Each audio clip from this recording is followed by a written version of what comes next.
Hello, everyone. Welcome to the webinar. I'm Paul Leslie, brand and PR specialist here at ZeroBounce. And today's topic, better deliverability, better conversion. It's really the ultimate marketing question. Does it convert? To use one of the cliches, does it move the needle? Without that, you're nowhere. Well, I'm going to see here if the chat is working.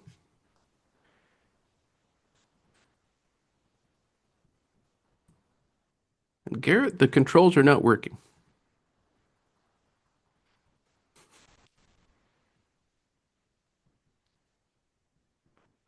Give it a try again.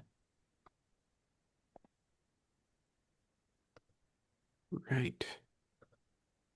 Folks, in the meantime, if you could please tell us where you're joining us from in the chat. We'd love to know where you're joining us from. Okay. There seems to be something going on with the controls. I do apologize, folks. Paul, it looks like you might have to accept the options to control. It says it's waiting for you to control the screen. Let me see here. Not had any such message show up. Okay, let me try this. It's saying you can control Garrett McFarland's screen.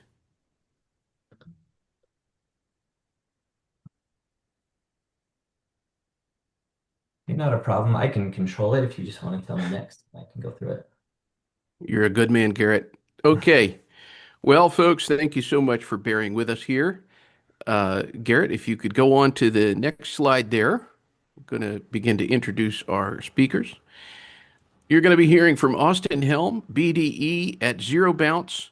Austin brings 8 years of grassroots sales and development experience, helping build strong relationships with ZeroBounce users. He specializes in educating agencies and business owners on email deliverability and how ZeroBounce enhances their offerings. As an email expert, Austin is a trusted resource for improving email marketing, communication, and CRM performance. He's also a very accessible guy. You can connect with Austin on LinkedIn. I recommend you do. He'd want it that way. And now on to the next slide, please, Mr. McFarland. It's my pleasure to introduce Jenny Rosario, SVP and Head of Publisher Partnerships at Madrivo. Jenny brings 20 years of marketing firepower, including 12 years as a mailer, giving her sharp, real-world insight into what drives email performance. She's worked hands-on with Madrivo's mailing teams and others, arming them with the tools and strategies needed to navigate volatility, maximize deliverability, and fuel sustainable growth. How does that sound? You can also connect with Jenny Rosario on LinkedIn. Just hit that QR code there, and I'm sure she'd be happy to connect with you. And to tell you a little bit about ZeroBounce, we're all about helping you reach the inbox, and we've done it 600,000 times over.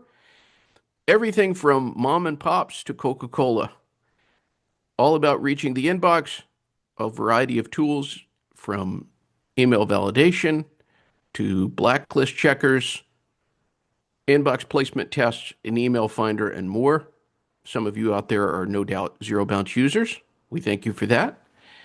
And with that, it's my pleasure to tell you a little bit about this 800-pound gorilla called Madrivo, powering 12 billion emails monthly with a data-driven multi-channel approach. Madrivo specializes in email marketing, paid search, and social media. Partnering with top global mailers, they deliver optimized campaigns that maximize reach and ROI. With a focus on deliverability, list optimization, and targeting, Madrivo ensures your marketing efforts yield measurable results. And with that, Austin, Jennifer, how are you all doing today? Doing well, Paul. Good to Very, have you, very Jenny. good. Doing great. Happy to be on this webinar and sharing some insight. Well, folks, thank you for bearing with some of the technical whatnot. I don't see anybody in the chat. Do you all see anybody in the chat? Yes, You do? I see several attendees. Okay, I don't know why they're not. I'm sure I'll figure it out. But with that, I'll let you all take it from here. Okay, welcome everybody to another podcast here, or webinar here. Sorry, podcast. It's good to have you again. I'm Austin from ZeroBounce. I'm the sales manager at ZeroBounce, and then we got Jenny here, who's going to be talking to you a little bit more about things going on over at Madrivo and some of the topics in with turning your emails into revenue. Garrett, if you could go to the next slide here, please. So. We can go right to the next one. Part one, where emails go wrong.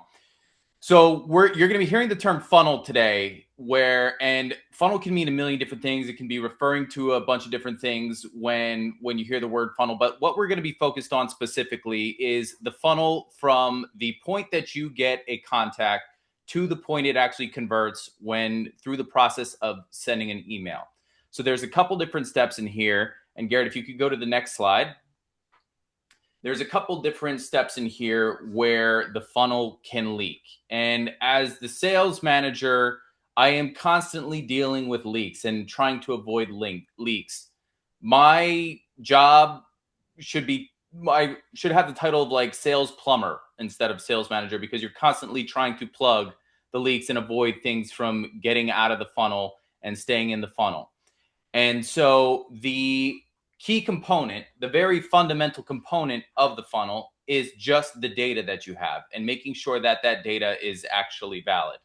So the first thing we're going to start with is just making sure that the email contacts that you have are actually valid, using some type of validation service, whether it's on the form portion of real time, whether you're on the intake of the data itself or you're doing it later on when you have a bulk list, just making sure that list is clean. But just because that list is clean does not mean that things are occurring the way you want them to occur. You can still, especially with Gmail and things like that, if you're B2C, you have all those different tabs with Gmail where things are going to promotions, things can go to spam, the forums tab, whatever the case may be. You want to make sure you're getting to the actual inbox that you're trying to get to. So inbox placement is going to be very important, and making sure you're getting to the actual inbox itself. Gary, we can go to the next slide here.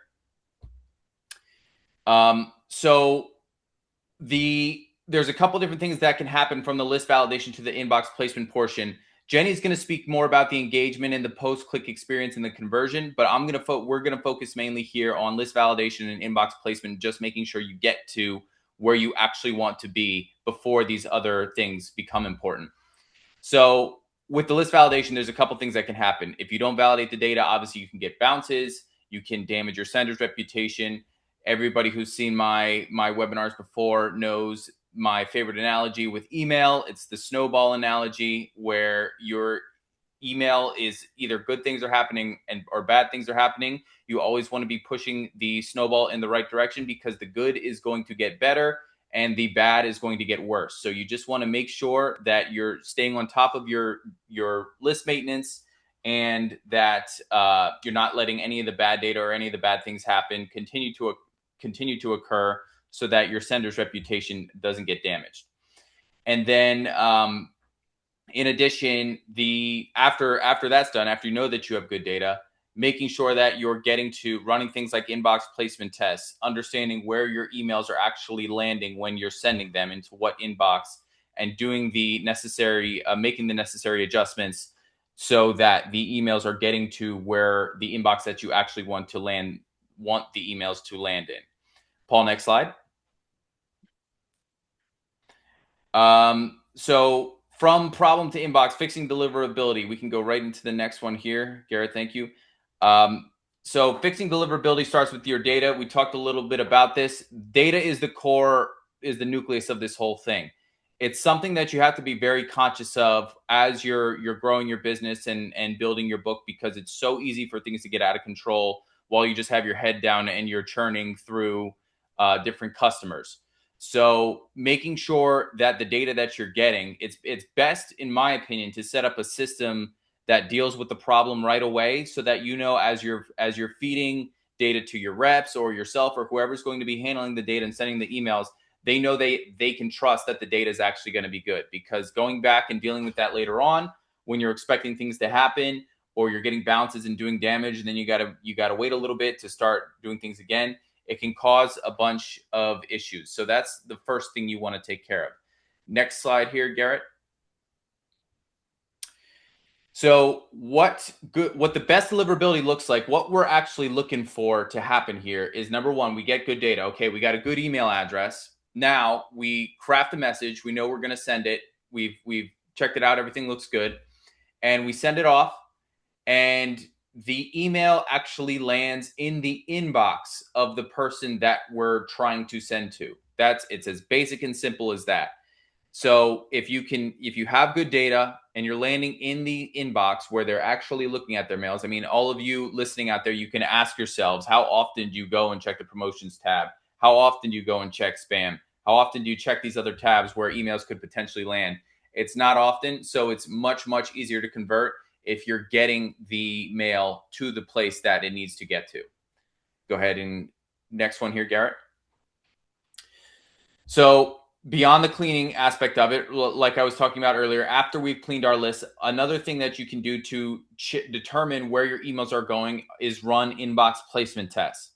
These inbox placement tests basically are where you send a real email that you're going to actually send to a live client to a test environment that is controlled by someone like us, ZeroBounce, where we can then tell you what happened with that email. And we can mimic this for all the different major providers out there: Google, AOL, Yahoo, Hotmail, whatever the case may be, whatever part of the globe. We have different what are called seeds that you'll be interacting with, and we'll tell you, okay, this email landed in inbox for Gmail, it landed in spam for Yahoo, or promotions for Gmail, whatever the case may be.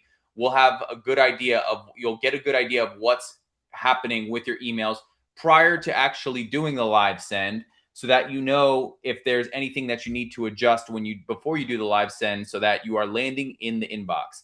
That's the goal here. And again, it's something you want to periodically check. It's not something you want to do one time, because things can change. And like I was saying before, we want to be pushing the ball in the right direction. Go ahead, Garrett.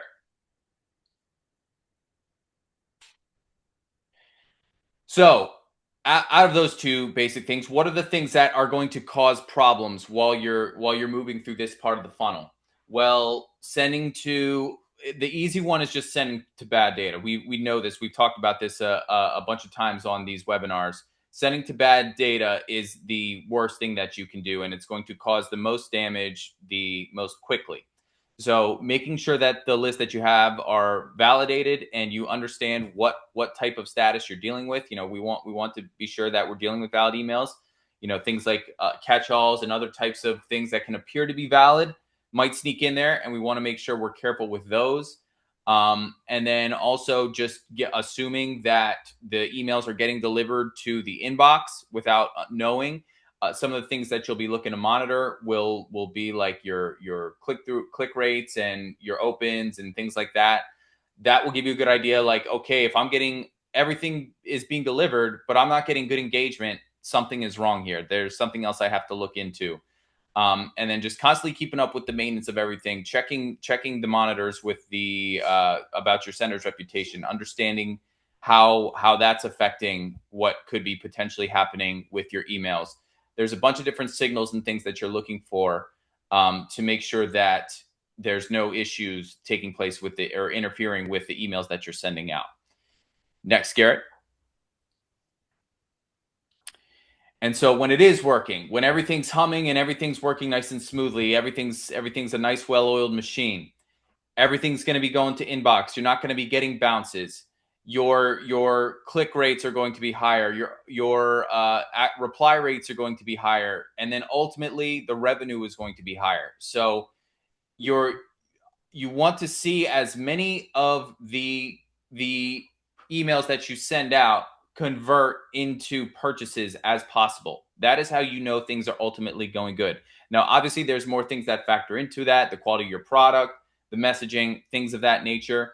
But if you have the basics, if you know you have the quality of the product handled, if you know you are doing the other things correctly, but you're not seeing results, then it's probably something that's in your, whether it's your messaging or it's in your ability to deliver, that's going wrong. Because we want to see as many of those emails that you send out convert into purchases as we possibly can. So, with a high set, with a squeaky clean sender's reputation, with emails landing in the inbox, and with people opening the emails, you should definitely begin to see results. And I'm going to turn it over to Jenny here, who's going to take you through turning the inbox placement into the revenue. How are we going to do this? All right, next. There we go.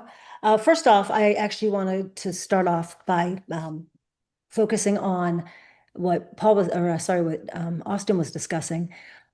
Hygiene obviously is incredibly important, but the first step for us is to look at where we get our data.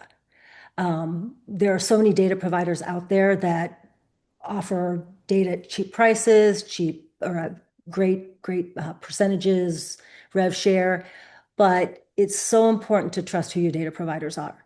And with our exclusive teams and with so many of the mailers in the industry, we do have some data partners that we trust that we will use solely for our teams. We have to trust them in order to just start, data's gold, as we all know. So that's obviously the first step for us. And it's something we're on top of. If any of you need solid references, we've got them. Another thing is, I know that with the delivery issues in the industry, a lot of people have jumped out and have now jumped back in with signs of life with delivery improving. So most mailers I know are using ESPs. It's very, very important. I think we have our own proprietary platform, but we also use ESPs. So if you need any recommendations, we've got trusted ones who can handhold the beginning mailers. We've got more experienced ESPs, trusted. So feel free to hit us up for recommendations, referrals, introductions. So now, as I was speaking with our internal mailers this week, our external teams, exclusive teams, I'm sorry, I discussed with them some information that we received from AWeber. Now, our CEO, I'm going to go a little off script here. Our CEO and I went to AWeber and spent an entire day out there discussing best practices, engagement, complaint rates, everything needed once you inbox in order to get the engagement. And when I was discussing this with our exclusive teams this week, that information is still relevant. It may seem very, very basic, but a lot of times we need reminders. And each of you are going to test your own strategies, and that's so important. It's just to test. But even with our internal teams, we have our strategies across multiple teams, but individual mailers have their own strategies as well. So again, it's finding a way into the inbox, and then once you're there, how to keep the engagement at peak performance. So I'm going to give you a little bit of information that we gleaned from AWeber. We sat there for an entire day, and with the head of delivery, the postmaster, the head of best practices, and they gave us a lot of great guidelines. One of the most important things is actually to even get into the inbox, and subject lines are actually key. One thing that they let us know, and some of you may know this, is a subject line should not have more than 50 characters. If it does, it's more likely to end up in spam folder. And also the timing. You want to have a subject line that captures the audience's attention. Now, with delivery the way it is these days, and a lot of times you see the ghosting, the quicker you get the engagement from the audience, the faster it's going to be opened as opposed to being moved to the spam folder. We've seen this a lot, and so timing is also crucial. To actually get into to take a look actually at the timing of when you send your email. Now, when I was mailing, and this goes back 20 years ago, and it's still applicable today, to look at the timing of when you send your emails. Um, we would send 4 times a day. And starting off at 6 o'clock 5 o'clock in the morning, East Coast time, so that you get people on the subway, a metro, on their way to work. And then again at noon when they're on their lunch breaks, on their way home. At night, you're looking at the elderly who don't sleep. So you have to really look at the targeted audience when you're sending your emails and the content.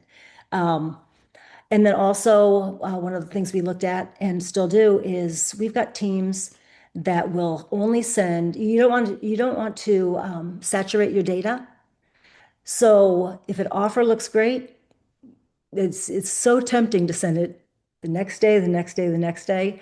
It's one of those things that we have teams that will do that, but we find it to be very, very productive to send an offer once every 4 days and then use the interim days to send complimentary emails, complimentary verticals if an offer works. So say you have a homeowner and you send a refi offer, a mortgage offer, you don't send that again the next day or the next. You can send something that is home improvement related, something more prime, whether it's financial or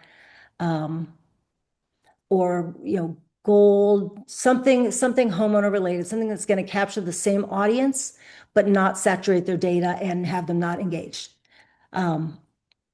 So another one is, this is very basic as well, but I was a very creative mailer and I would send anything to anyone. This goes back again when CAN-SPAM compliant laws were just in effect.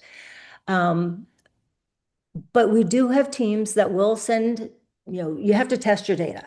You're not going to know what you're sending, especially when you work with providers that don't segment the data. You just get a bulk amount of data and you just have to test and then segment it out when you see the engagement. And as it says right here,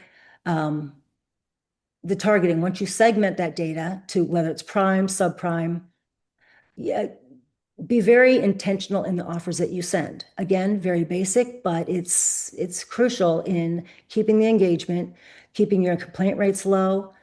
And then let me get back to what the information that we receive from AWeber. Use your most engaged and relevant data sets after your clear performance metrics on other platforms. So continue to test, again, test everything. And on ESPs, you use shared IP space with good ISP reputation. And it's important to adhere to the rules on those ESPs. So for AWeber, and again, this is applicable across ESPs, deploy warm-up strategies and send valuable content in addition to promotional offers in order to keep the subscribers engaged and prevent spam complaints. That will keep the following averages in line with minimum benchmarks. And always target a CTR over 5%, never below 3%. And always target the lowest complaint rate possible, and they should always be below 0.2%. Diversify your list and blend as many ISPs as possible. If you limit it to only Yahoo, or Gmail, whatever ISP you use, it can cause future issues. And I know that as mailers, we tend to focus on what works best for us. But if you can find mailers who work with other ISPs and collaborate with them, strategize with them, we have found that to be very valuable in sharing our experience, not necessarily our strategies, because that's gold, but sharing insight. There are groups on Teams, on Telegram, where you can get some valuable insight. You don't necessarily want to be a solo mailer. It can be not only lonely, but it can keep you in a box. Share your information, and it's only going to make you a better mailer. It's only going to give you more insight. And then Now for mailer content restrictions, again, I'm going a little off script here, but you should use your site as the friendly from and from the from domain. This is again best practices. Your site's header and footer should be clearly displayed in all email creatives. Valuable content again is key. Consult with your rep, whether it's Madrivo, hopefully it's Madrivo, on which offers are approved to run through your ESP accounts. And we can provide lists of the offers that are approved to run through different ESPs and restrict it to these offers only. That's gonna keep you off the best practices teams. And you should limit offers to approved ESP offers, which again, we can provide those offers for you. For the unsub link, the only one that can be used is the ESP's unsubscribe link with your own composed footer. And again, a lot of times with networks, they'll say you can only run email, you can't run newsletter. Most ESPs are newsletter based. It's designed to be sent more as a newsletter, just for engagement purposes. So if a network tells you you can't run an offer because it's newsletter, you can respond back to them that they're designed to be newsletter sending. It's email, but the actual email is set up like a newsletter because it has to be to be delivered by the ESPs, if that makes any sense to you. Next slide, please. Okay. So, for ideal delivery, maintain the creative's text image ratio to 60 to 40%.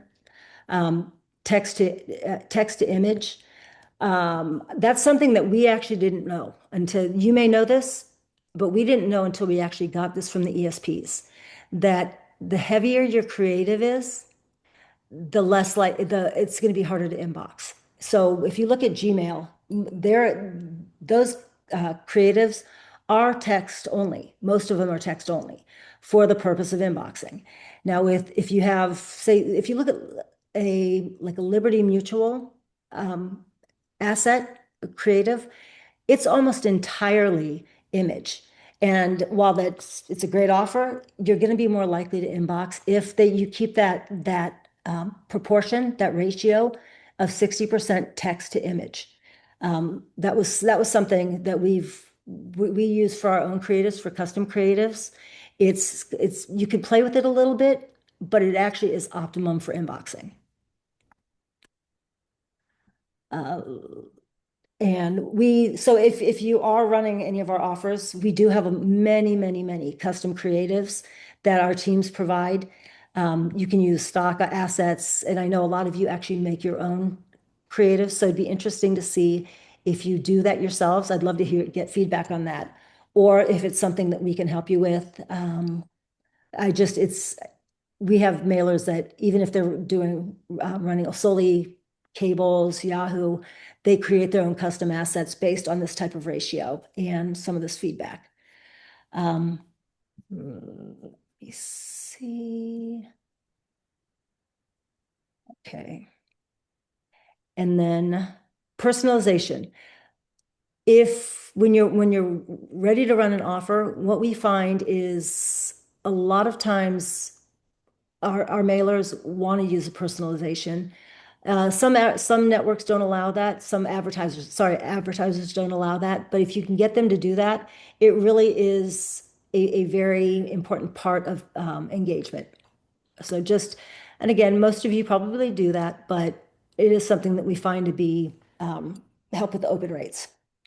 And next.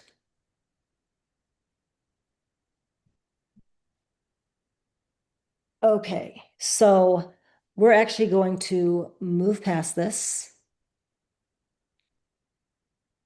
and look at the value proposition.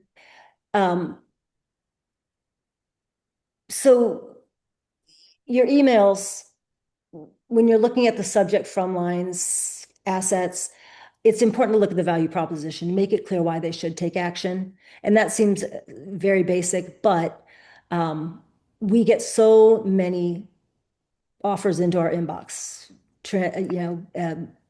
advertisements that we don't even bother to even look at them anymore. So you do need to make it clear, even in the subject line, why it's important for them to take action. And once they open the emails, there should be very, very clear call to action. It should be for the break and in the page, bottom of the page, but make it clear so they don't miss it. The shorter, the more concise that messaging is to them. With everything out there, our attention span has gotten to be so small. You want to make sure that that is one of the first things they see. And the visuals and design, again, all of that should lead back to the click to call, the call to action. And it should be direct and actionable, basic, but sometimes we need these reminders. And again, with social proof and trust signals, we tend to not trust anything we open anymore. I personally don't. I often wouldn't even open something that I've subscribed to. So you want to make sure that you engage them and get their trust from the get-go, and work at the minimizing the fall off. Again, that's why the message should be clear.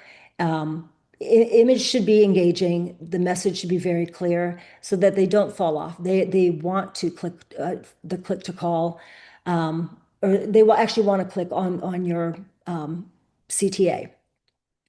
And that should be, so within a page, there should be a couple different click to call, call to action buttons. And look, again, within the laws, within guidelines, there should be a sense of urgency and a reminder throughout that campaign, that offer, that if they are going to miss out. But make sure that you use the approved subject lines, from lines. Don't get too creative, or that you could get in trouble for that. Next.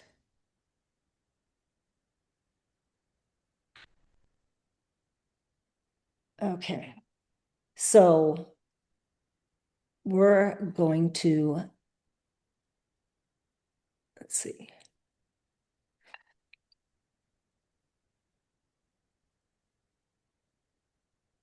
For the sake of time, we are going to move to cost-effective growth and effortless scalability. With your engagement, you do want to continue to work on cost. Actually, we're going to skip this as well. When you're working with an email marketing agency, you want to be confident in who you're working with. And with one of the things we look at is when you look at ZeroBounce and Madrivo and the partnership between them, our expertise is more of a kind of a one-stop shop. You can get all of these tools, expertise, assets, with a partnership like ZeroBounce and Madrivo. And with each of our expertise, us with actual delivering the emails,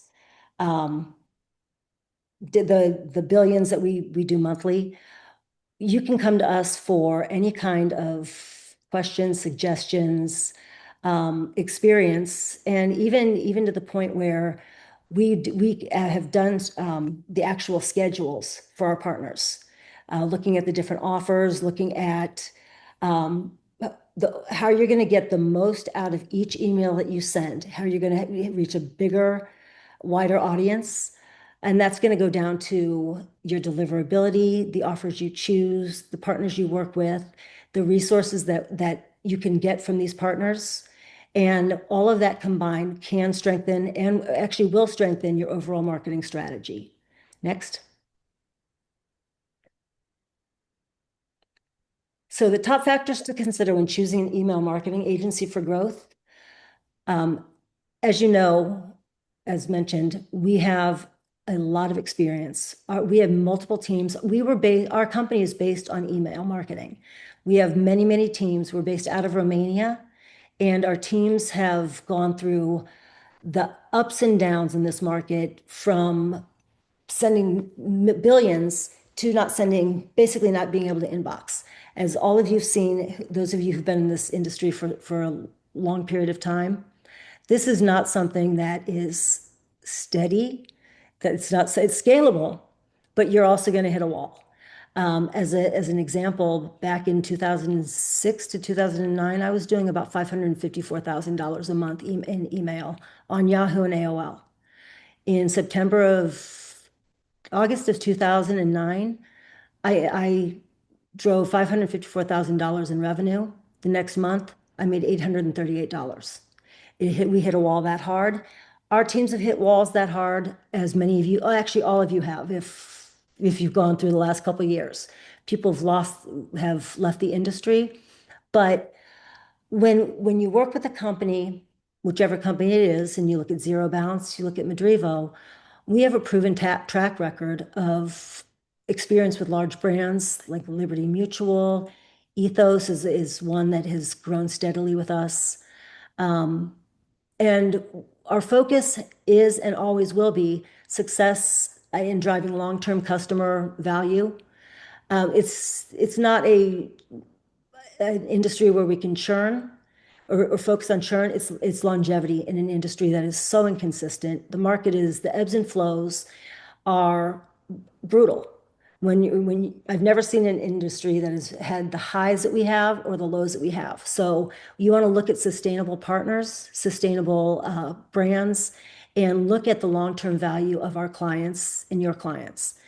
Compliance and deliverability expertise. It's important to work with clients that are very clear on being compliant. It's sexy to look at quick money, and it just does not work long term. So when you work with companies that are really focused on CAN-SPAM, CCPA, GDPR, you're going to be more sustainable in your growth, scalability, and just long-term value with your partners in the industry. And with compliance and deliverability expertise, it ensures high deliverability and inbox placement. We can't control what happens with the ISPs, deliverability, the market, but when we are inboxing, this type of expertise and compliance is gonna take you much further than if you're working with a network that allows you to do anything but get you in trouble. You're going to avoid lawsuits. You're going to avoid issues, losing valuable campaigns. And then you look at creative and content excellence. It delivers when you deliver compelling content, visuals, and mobile responsive designs, you're going to obviously inbox and engage your audience much faster and for a longer term period of time without the complaints, without getting unsubscribes. And then also focusing on engaging CTAs that drive conversions, as I mentioned earlier. All of this is going to contribute to your growth and the value of your partnerships. Next. And again, for the sake of time and for Q&A, I'm just going to read this quickly, and you can reach out to me afterward for any questions you might have. Top factors to consider when choosing an email marketing agency for growth. Just a little additional information. Advanced personalization, the custom approach with a dedicated rep to guide and advise. This is where expertise comes into play with our team members with Madrivo. We have, as mentioned, I have 20 years experience as a mailer and as a consultant. All of our reps have between 5 to 10, if not longer, more experience in the industry. ZeroBounce, it's their experience, their team members over a decade among many of those partners. So it's just important when you're working with partners, when you're choosing who to work with, to really look at the expertise and the experience. It's going to help you through the pitfalls. And if we don't have the answers, we'll find them for you. Scalability and flexibility. We'll be able to help you scale campaigns based on our experience, based on custom assets, and our knowledge of how to adapt to the market changes with all of the experience we have. We look at the trends. We have the data. ZeroBounce has the data to look at the trends, seasonality, and consumer behavior. It's important to have that information in your hands when you're looking at how to build a campaign, inbox, and keep your audience engaged. Next.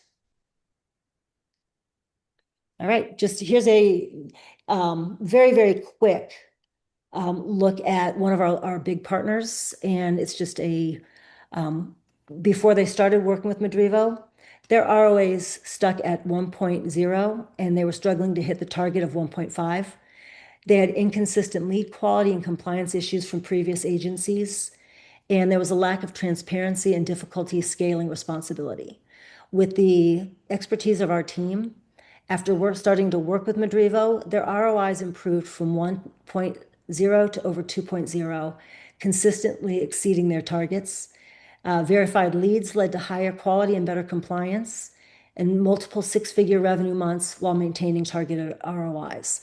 This is pretty much a great example of where experience and our focus on LTV is crucial in working with our partners.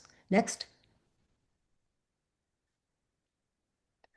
From Ethos, we have a testimony. He said, working with Madrivo has been a game changer. Their expertise in digital marketing and lead generation helped us reach more customers and grow our business faster than we expected. This is just one of many. And again, our focus is not just on, we value our clients, our customers, and we actually take pride in helping them grow. It's not just about us. It's about maintaining our partnerships and helping them grow their families, their lives, our impact on how we can help them grow. And next, from clicks to conversions, bringing it all together. Thank you, Jenny. So to just sum it up here quick for you guys, and I want to touch on something quick that I had brushed over that Jenny touched on as well, which is where your data is actually coming from that you're emailing to. Again, there's the organic way of getting data where you are getting data through your intake forms, or you're doing it in person at shows, or whatever the case may be. It's just they are giving you the data somehow, some way, versus going and purchasing it from a third party. You can expect very different results there in terms of how the quality of the data that you're getting. And if you are getting your data from a third party, you want to absolutely be sure that you are validating it, because the majority of that data is probably not going to be good. So be very careful. It is a method that can work, but be very careful when doing that, because if you don't validate or clean that data, you're definitely going to have issues. So thank you for bringing that up, Jenny. I wanted to touch on that because I don't think I stressed that enough. So putting it all together, again, getting the data that you're looking for, getting the correct message together, ensuring that message gets to the inbox, and that those people are opening that mail, they're clicking that mail, and they're ultimately taking the decisions to convert into a customer is the entire goal here. And so with those basic steps that we just outlined in doing so, it's a recipe for success to make sure that you're going to have successful campaigns when you are emailing and trying to get your offerings in front of your clients. It's pretty basic. There's really no magic that happens here. It's just a matter of understanding what you're doing and what you're dealing with, and putting the right pieces in the right place. Next slide here, Garrett. So again, the quick things, the quick checklist, if you're going to take something away from today, check your data. Make sure that you are dealing with good data, valid context, simple rule number one. And then taking out any of the bad data, assuring that you're not sending to any bad emails or getting rid of the easy layup problems like bounces and things like that that are affecting what you're doing. Testing the different things that you're doing with emails, your CTAs, subject lines, things that Jenny was talking about, and then making sure that that CTA is leading somewhere and getting people to the correct spot that you want them to get to and is handling them in the correct manner that you want them to be handled. So those are the simple basic things you can look at within your funnel after this webinar here to ensure that things are going smoothly. If you're seeing leaks there, then there might be something you want to address. Again, Jenny and I are here to help you. If you want to reach out to us, you think you have some problems or questions that you want us to look into, we would definitely be happy to help. We can go to, I believe we can bring Paul back on here and we're ready for Q&A. Garrett, if you wanted to go to the next step. Yeah, again, here's where you can reach out to Jenny. And then Jenny, is there anything you wanted to add here before we go into Q&A? Nope. We can go straight to Q&A. Okay. All right. Cool. And folks, if you have any questions, please feel free to just leave them there in the chat and we'll get to them. First question comes from Daniel Londano. What a great name. This is super useful. Thanks, Jennifer. What do you think about including personalization, the person's name, in the subject line? Does this move the needle or not at all? What says you, Jenny? Yeah, actually, Daniel, yes, I do believe personalization does help. If you can work with your advertisers, your networks to get subject lines that do allow personalization, it's, we all like a little attention. It's normal. So it's going to draw our attention much faster and quicker or easier than if it's not personalized. I had a question, Jenny. You mentioned in there a little bit about, what happens if you skimp on compliance. You said you don't want to, you'll lose if you skimp on compliance. What does somebody stand to lose if they skimp on something like email compliance? They So if that's actually a two-pronged question for me. If you skip on so many of you, as I mentioned, work with ESPs. If you skimp on compliance, they're going to shut you down very, Mm. very, very quickly. They'll give you a little bit of grace with complaint rates. They'll give you a little red flag. You'll get some guidance. But if you skimp on compliance and you're running, you're running a little rogue, they're not going to give you a second chance oftentimes. When you're working with a network, when you are falsely, like I said, I was creative. My subject lines would get me terminated very quickly in this day and age, just to be honest. So while a lot of people like to work in the gray, it's you toe a line and you'll get kicked out of a network so fast if you're actually being aggressive, if you're um, um, giving false information. If you have questions about your assets, about if you're using custom assets, this goes for whether you're doing email, social, any type of channel. Check with your rep. Just make sure that your network that you work with has a great legal team, because you're going to get assets that are approved. They're not getting to get you in trouble with FCC. You're going to maintain a long-term relationship with your partners. And Jenny, can you tell us a little bit about this Madrivo $2,500 CPM giveaway? Yes. So I don't know how many of you run CPMs, but we have a promotion, and anyone on this call is eligible for it to get a extra $2,500 toward your campaign when you launch a $2,500 CPM campaign with us. So it's a little extra bonus when you running a campaign, a CPM campaign through us. And All then right. you can reach out to me via email or also reach out on Telegram. I can provide all of that information. Let's see, that's my Telegram information right there, I believe.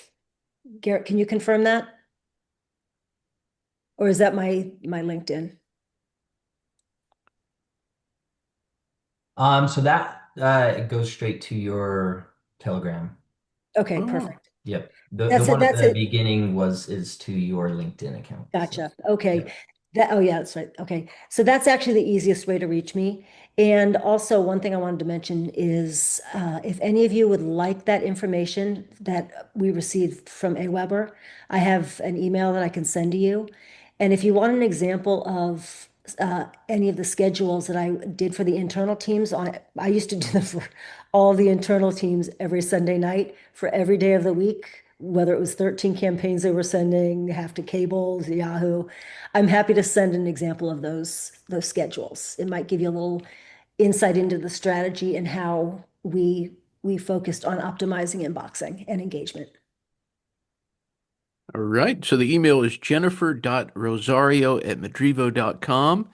And Austin, am I reading this correctly? They can create a free Zero Bounce account? Correct. Yes. If you sign up, you'll get some free credits to try everything out. We also have other tools like the inbox placement tester you'll have access to try as well. So if you're interested in, you can go ahead and scan that to create your free account, or you can just go to zerobounce.net and sign up there. And again, if you have any questions or about anything or want to meet, you can reach out to me, Austin, AUSTIN at zerobounce.net, or you can connect with me on LinkedIn and be happy to talk to you guys there. All right. And the Zero Bounce website, it's real simple, zerobounce.net. Have we covered it all? Are we beyond the end now? I think so. I think we covered everything. What was that, Jenny? I think we covered everything. Okay, well that's a good sign.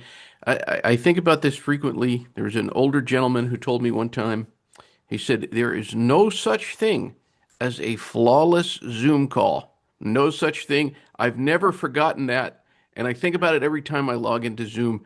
Thank you, everyone out there, for staying and playing with us. It's been a great pleasure. I can tell you, Jenny and Austin, I learned so much from you guys. You guys made it very easy to understand, and my thanks to you.